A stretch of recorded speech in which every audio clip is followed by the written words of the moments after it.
हम ज़रा आज के प्रोग्राम में अभी इस सेगमेंट में स्पेशली बात करेंगे। जनरल रज़ा साहब हमारे साथ स्टूडियोज में थे और ब्रिगेडियर रिटायर्ड हारिस नवाज साहब हमें ज्वाइन कर रहे हैं। इसके अलावा जनरल साहब, योर थॉट्स ऑन दैट कि फाइनली वो कहते हैं ना कि कमज़ोर को कभी कोई कुछ समझता ही नहीं है। जब आप किसी को बिफिटिंग रिस्पॉन्स देते हो तो उसको फिर अमन याद आ जाता है। I am not criticising anyone, ना ही आदत है, लेकिन ये है कि यहाँ पर बनता यही है कहना। Your thoughts on that? जी बहुत शुक्रिया जी मुझे प्रोग्राम में लेने के लिए सती साहब। सबसे पहले तो मैं ये कहूँगा जी कि ये बाई चॉइस नहीं था। पाकिस्तान ने जो भी एक्शन किया, पाकिस्तान फोर्स किया गया, पाकिस्तान मजबूर हो गया ये सब कुछ करने के। आप देखिए, आप तो माशाल्लाह वेरी वेल अवेयर हैं, आप पढ़ते लिखते भी काफ़ी हैं। आपने देखा होगा कि बहुत सालों से पाकिस्तान ये रिक्वेस्ट कर रहा था अफगानिस्तान को कि आप अपने मुल्क में जो पनाहगाहें हैं दहशतगर्दों की, उनको ख़त्म करें, उनको टारगेट करें, उनको काबू करें। नहीं कर सकते, हमसे हेल्प लें, हमें इजाज़त दें, हम कर लें। ठीक है। और पाकिस्तान जो है बिल्कुल भी ये नहीं चाहता था कि वो किसी किस्म की ऐसी जो है एक्ट करे, ऐसा एक्शन ले। लेकिन अल्टीमेटली ये हुआ कि बात जो है हद से बढ़ गई। आप देखिए, इस साल भी हमारे कोई 550 के करीब लोग जो हैं शहीद हो चुके हैं, जाने दे चुके हैं, जिसमें फौजी भी हैं, सिविलियन भी हैं, सारे हैं। और बहुत सारे हमले हुए, सैकड़ों हमले हुए, हर रोज़ हमले हो रहे थे। अब देखिए, जब से ये एक्शन शुरू हुआ है तो मैं देख रहा हूँ कि पाकिस्तान में कोई भी टेररिज्म का अटैक नहीं हुआ, विच इंडिकेट्स कि जो भी पाकिस्तान एक्ट कर रहा था अगेंस्ट द बेसिस जो भी थे, जो स्पोर्ट रूट्स थे, जो स्पोर्ट बेसिस थी, जो पोस्ट थी जो सपोर्ट करती थी, उनको टारगेट कर रहा है, तो वो बड़ा एप्ट रिस्पॉन्स था। नाउ कि आगे होना क्या है? बात यह कि हम लोग हमसाए हैं, हमारा कल्चर एक है, हमारी ज़बान एक है, मज़हब एक है, हमारी रिश्तेदारियां हैं। 17 ट्राइब्स हैं जो बटे हुए हैं अफगानिस्तान में, इस तरफ और उस तरफ। तो हम लोग एक दूसरे से लड़के तो रह नहीं सकते। यहाँ पे मैं हामिद करज़ई साहब की एक बात याद करता हूँ हमेशा। वो कहते होते थे कि पाकिस्तान और अफगानिस्तान इनसेपरेबल ट्विन्स की तरह हैं। जो मर्जी है कर लें, आपने एक दूसरे के साथ ज़िंदगी बितानी है। इस अफगानिस्तान के लिए जो मर्जी है वो भी कर लें। अफगानिस्तान के लिए हिंदुस्तान जो है वो किसी सूरत एक बहुत अच्छा दोस्त नहीं बन सकता। बीच में पाकिस्तान है, जोग्राफिकल कंटिग्यूटी नहीं है, कहाँ तक वो इनको सपोर्ट करेंगे?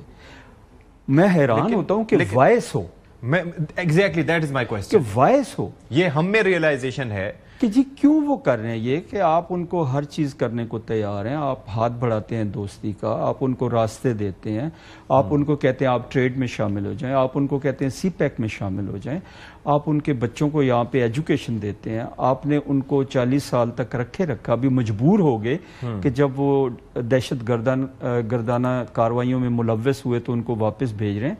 तो मुझे ये वाई की जो समझ है आज तक नहीं आती कि वो क्यों जो है यहाँ से उठ के एक इस्लामिक रिजीम हो के, वो अपने आप को इस्लामिक रिजीम बोलते हैं ना, इस्लामी वो क्या अमारात इस्लामी बोलते हैं, तो वो हिंदुओं के साथ, हिंदुत्व वालों के साथ पींगे बढ़ा रहे हैं जो मुसलमानों पे जुल्म कर रहे हैं। तो जो कश्मीर में उन्होंने जो जुल्म का बाजार गर्म कर रखा है, वहां पर हजारों फलस्तीनियों को शहीद कर दिया गया है, जिस तरीके से जेल बना रखा है, यानी कि जो काम नेतन्याहू इस्राइल में कर रहा था वो कश्मीर में ये कर रहे हैं। तो आप उनके साथ मुसलमान हो के, तो आप एक तरफ से कहते हैं हम मुसलमान हैं, अमारत इस्लामिया है, और दूसरी तरफ से आपकी पींगे जो हैं वो बढ़ रही हैं। ये मैं आगे भी समझने की कोशिश करूंगा। ब्रिगेडियर रिटायर्ड हारिस नवाज साहब भी हमारे साथ मौजूद हैं। ब्रिगेडियर साहब, आप काफी तफसील से इन मामलात पर रोशनी डालते हैं। अभी आप ये देखिए कि इस बात से, यानी कि जिस तरीके से हमने एक बार फिर सिफारतकारी को मौका दिया, एक बार फिर से एक ताकतवर पोजीशन पे होते हुए, जंग में पलड़ा भारी होते हुए, फिर भी हमने सीज फायर की जो उनकी दरख्वास्त थी उसको कबूल किया, और हम क्योंकि अमन चाहते हैं। लेकिन ये आखिर अफगान तालिबान रजीम चाहती क्या है? आप समझ पाए हैं इतने अरसे में?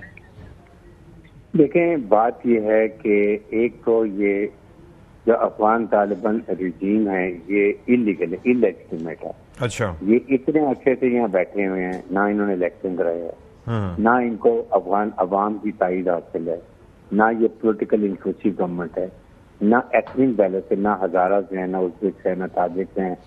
सिर्फ पश्तूनों ने ये में आके यह कब्जा किया है, अपनी मर्जी के हुक्म चला रहे हैं। फिर ये कौन से इस्लाम की बात करते हैं? जब इंडिया में अगर वो मुसलमान लिख रहे कि आई लव मोहम्मद, इन्होंने 3000 लोगों को वहां पर बंद कर दिए सिर्फ इस बात के ऊपर, और ये इतने ना इस्लाम के नारे लगाते हैं। ये उन हिंदुओं से जाके, एक्सट्रीमिस्ट हिंदुओं से जो दहशत गर्द हैं उनसे जाके हाथ मिला रहे हैं, इनकी तो माफी कोई नहीं है। मैं ऑनेस्टली हुकूमत पाकिस्तान ने इनसे इतना ताउन किया है।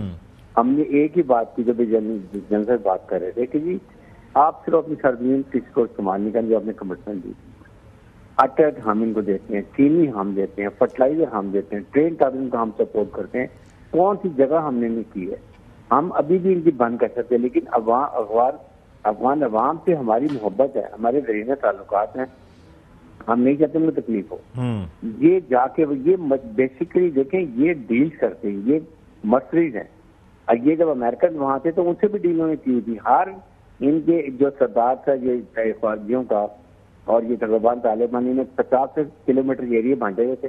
अच्छा। जो कॉन्ट्रैक्टर का वहाँ सामान जाता था उससे ये पैसे लेते थे अमेरिकन सामान। This is what is the birth moral है इनके।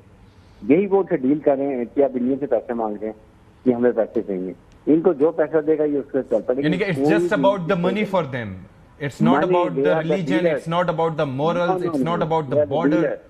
अच्छा, अब इसके बाद अब इनको समझ आती, फिर इतनी बड़ी इंडिया की फौज को हमने अपने फील्ड मार्शल आसिम मुनीर की कमांड में इनके घुटने टेक दिए, इनका मुंह काला कर दिया। इनको फिर भी शर्म नहीं है कि क्या तुम हमारा मुकाबला कर सकते हो? ना आपके पास फौज है, आपके पास एक वो बॉर्डर सिक्योरिटी फोर्स है, वो भी डिसिप्लिन नहीं है। ये वो हिट एंड रन करने वाले लोग हैं, ये टिक तो सकते नहीं है। आप पोस्टों से फायरिंग कर रहे हो, आके रेड करते, 200 बंदे भी मरवा दिए फौजी और तालिबान। उसके बाद जब हमने अब रेड करने शुरू किए, इनको समझ आ गई कि पाकिस्तान मीन बिजनेस।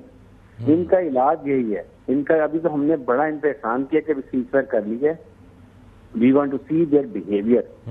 और उसमें दो बातें कि क्या ये आप ये स्टॉप करेंगे इन्फिल्ट्रेशन, या अपनी सरजमीन अलाउ करेंगे फौजियों को और ये फितना हिंदुस्तान को या चाहने की, और या दोबारा शुरू करेंगे। सेकंड इनके बनना हमने, और उसके बाद सेकंड जो इनका इलाज है कि ये अभी दोबारा फिर ये कोई ऐसी हरकत तो नहीं करेंगे, वरना हम इनके अब डीप टारगेट पे जाएंगे। इनके जहां पर कमांडर्स है ना खुरासान के और इनके ये फौजियों के, उनको मारेंगे हम, ताकि जिस तरह इजराइल कर रहे हैं हम यहाँ इनके टैक्टिक्स इस्तेमाल करेंगे और अभी हम डीप जाएंगे। अगर इन्होंने नेक्स्ट टाइम किया तो आप देखें इनका क्या नुकसान करेंगे। इसलिए इनकी यही लैंग्वेज समझते हैं, यही इनको तरीका था। हमने इनको बड़ा ये एहसान किया, रोक दिया सिर्फ जजेस ओनली फॉर 48 आवर्स। अच्छा, नहीं करेंगे इससे ज्यादा हम इज्जत करें।